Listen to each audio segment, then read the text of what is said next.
Bien avant cette rencontre, le patron de la diplomatie chinoise était au cabinet de son homologue de la RDC. Wang Yi et Marie Tumbanzeza ont procédé ce mercredi à la signature de plusieurs protocoles d'accord pour matérialiser la promesse chinoise. Plus de détails dans ce reportage signé Félix Matoudi.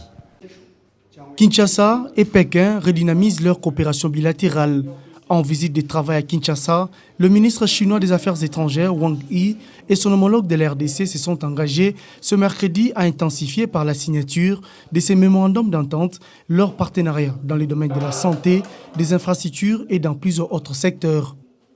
Et pour traduire en acte cette coopération bilatérale, la Chine annonce l'annulation de la dette de son partenaire congolais estimée à 28 millions de dollars américains, des prêts sans intérêt arrivés à échéance fin 2020, et Pékin apporte par ailleurs un appui financier à Kinshasa à hauteur de 17 millions de dollars américains afin de soutenir des projets de développement et 2 millions pour accompagner le mandat de l'Union africaine. Satisfaite de cette bonne nouvelle, Marie Tumbanzeza salue les gestes posés par la Chine.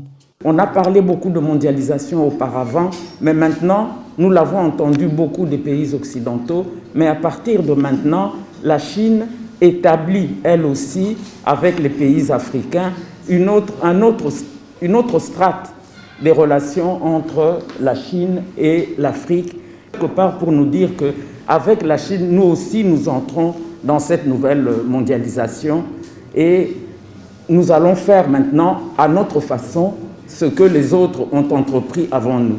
C'est la mondialisation revue et corrigée par la Chine et l'Afrique pour le bénéfice de la Chine et de l'Afrique. La réactivation de la commission mixte RDC-Chine et la gestion de la pandémie de la Covid-19, deux autres points évoqués par ces deux officiels.